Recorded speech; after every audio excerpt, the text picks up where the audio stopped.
want a second look. Yeah, there's something about this one, isn't there? Familiar somehow. We think we're stuck in a specific fragment in time, and we've been repeating that same fragment over and over again. But the flirting's over, Sherlock. Daddy's had enough now.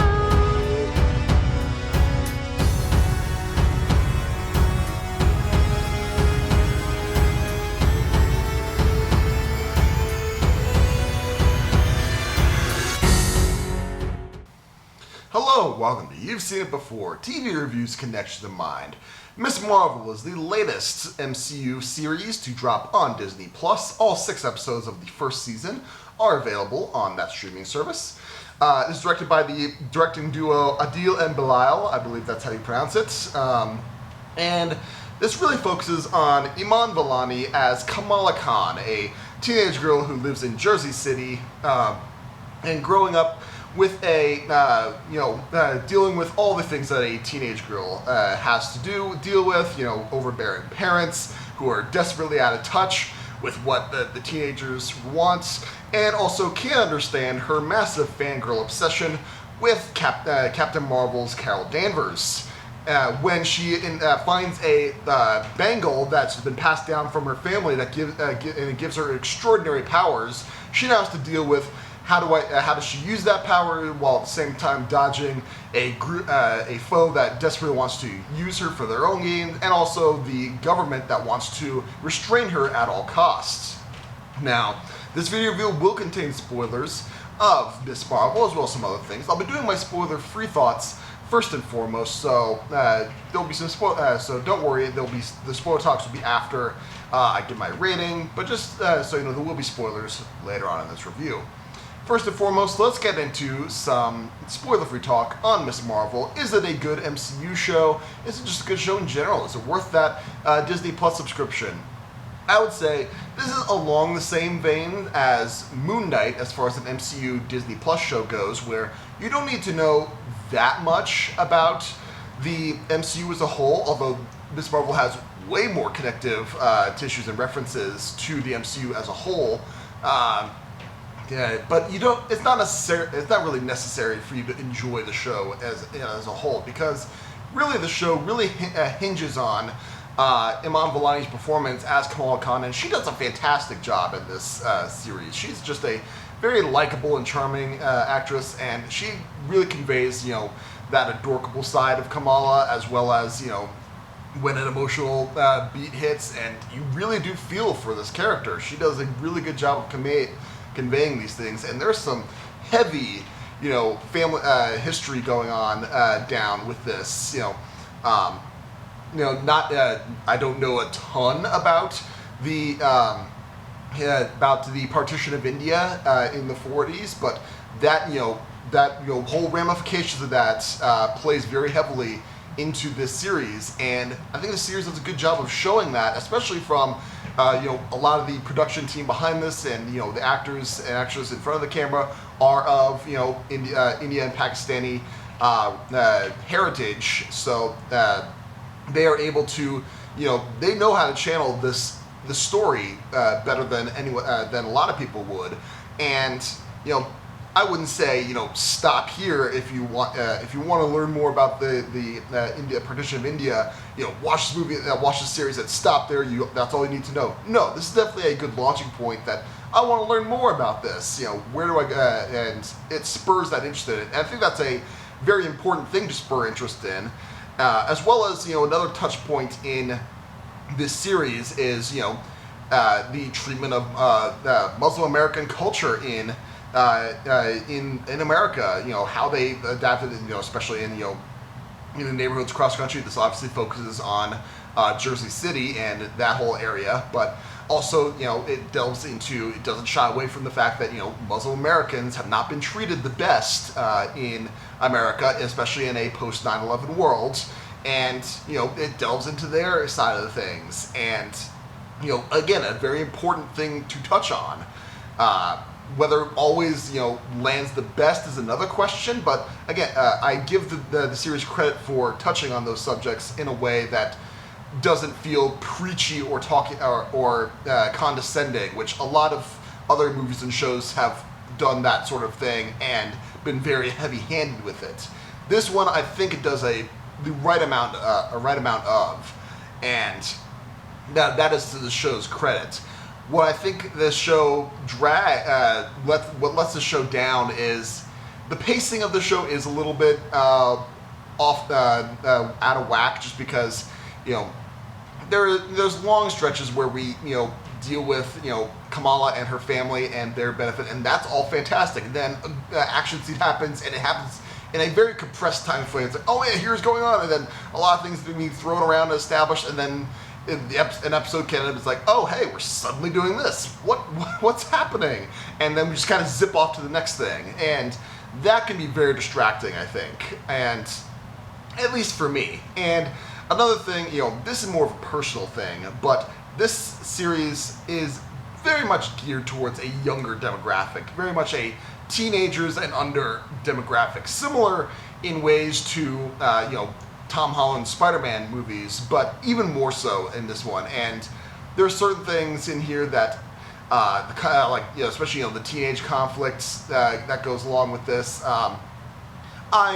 Being heading into my 30s at this point, I just don't relate to that the same way anymore. And growing, especially in today's culture, a very social media world, that really doesn't connect with me in the same way anymore either. So, yeah, if you're in an older demographic, this might not be the one for you to really binge and get into. But for the younger demographics, I think they're going to have a blast with this, and that's what really hits home for me.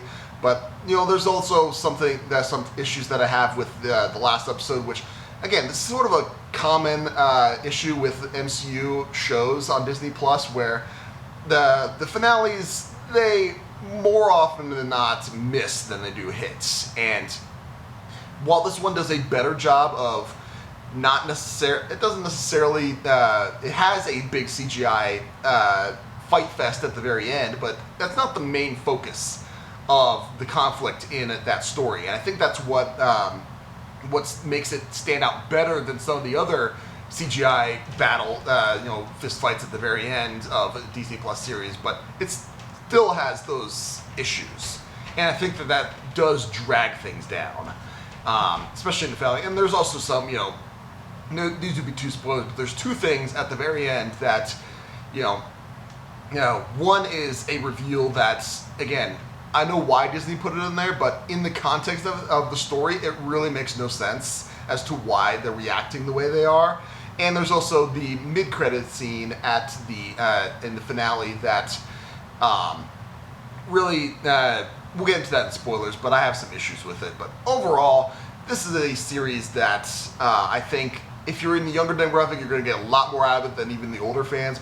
And if you're the older fans of the MCU, and you've been with it from the very beginning, and you're watching this, I mean, I'll be honest, I was only watching this just because I want to see how this will connect to the MCU. I will say, if you're watching it just from that standpoint, there really isn't a whole ton in here that you're going to desperately need to know heading into the next Captain Marvel movie specifically. And yeah, this is a fun watch, a very satisfactory watch, but again, this is more this is somewhat more disposable for some viewers, especially if you're only watching it for MCU tidbits. So if I was going to give Miss Marvel Season 1, technically, presumably, a letter grade, I would say this is a solid B+. Again, there's a lot to like in this series, but there's also some stuff that does tend to drag it down a bit, even more than I feel like other MCU shows do. So those are my spoiler-free thoughts on Miss Marvel. Now let's get into some spoiler talk as to certain plot developments and character arcs that may seem familiar to you and where you may have seen them before. Now, the whole issue, there's a lot of connections to be had here because the MCU has already had a teenage superhero thing, and that is Tom Holland's Spider-Man. I mentioned it before, and parallels are also very evident in Miss Marvel as well, even more so than just substitute Kamala Khan for Peter Parker on that front, because both of these characters have the teenage hero, they're also in the New York area, so there's that connection. They both have a best friend who is acting as the guy in the chair, where in Kamal Khan's context that would definitely be Bruno, who was played by Matt Lintz very well, as I will say. In Spider-Man's case, it would be Ned. On that front, he was the guy in the chair on that. But even more than this, in Marvel in general, there was another comparison to be made with Kamala Khan to another character, and that is Daisy Johnson, aka Sky, aka Quake. Because there's two things in particular that link Ms. Marvel's storylines to Agents of S.H.I.E.L.D., specifically Agents of S.H.I.E.L.D. Season 2. Because Season 2 is where we finally have Sky, as she was then known. She gets exposed to the Cherry Genesis Mist, and she gains her powers. And she doesn't know how to react to them. She doesn't know how to control them. She's afraid of how people will see her and react to her. She has a close ally who is wanting to hide this from the world until they can have a better grasp of it. She also has another friend who she's very afraid of how she's going to take it, because that friend is going to is been talking about how it's a disease that we need to cure it and eradicate it, and all that is present in both these series. Kamala Khan and Sky have the same issue with having to deal with how their powers and how their powers will be received by their friends and the world at large. They have the ally who wants to help them develop their powers, but also hide their powers. In Kamala's case, it's Bruno. In Sky's case, it was Fitz, and the friend who they're afraid of how they're going to take it. In Kamala's case, it was Yasmin Fletcher as Nakia, and in Sky's case, it was Simmons. And there's that whole parallel to be had there, and that's going to be tying even more to a parallel that I have an issue with later on.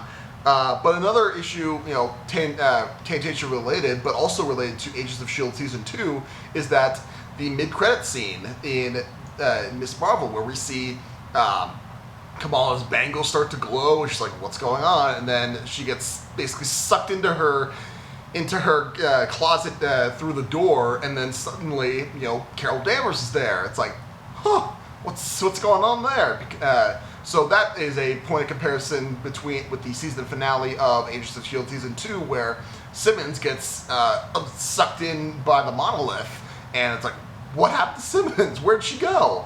And both Simmons and presumably Kamala Khan are being sent across the universe at that point. So there's that point of comparison to be made. And that mid-credit scene is also why I think you don't need to watch this series. This series is an essential viewing to know what's going to happen in the Marvels, Captain Marvel 2, because I can almost guarantee that mid-credit scene is cut directly from the Marvels, and that's going to be in the movie, and that's how you know what's going to happen, and that's all we need to know. It's like, oh hey, what's going on? So that's pretty much all you need to know about Kamala Khan in context to what's going to happen in the Marvels. And also one last bit note on Nakia, which Yasmin Fletcher, she's a good actress. She did a good job with her part in this series. However, I feel like her whole character arc was,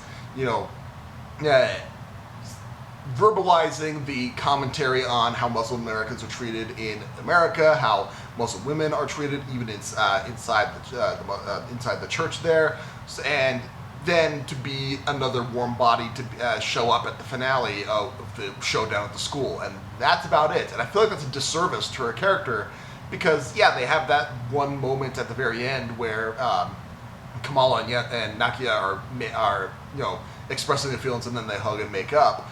But you could have done a lot more with that character, and maybe more emotion to that relationship and less emotion to the random mentor guy who's in Karachi, who gets once he gets introduced, then he gets killed later on. It's like, we see Kamala, expressing emotion, crying over his death. It's like, you knew him for about a day. Let's put this into context here.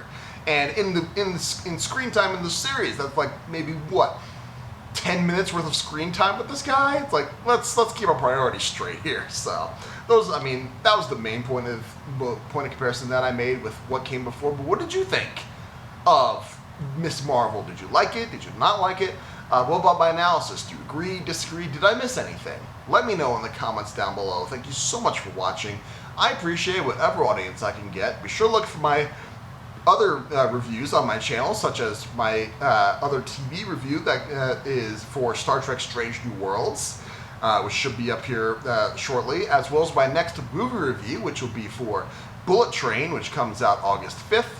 And if you like this video or any other video on my channel, please give me a like, share, and especially subscribe. I'd very much appreciate it. Again, thank you so much for watching, but just remember, there is nothing new under the sun, and yes, you have seen it before.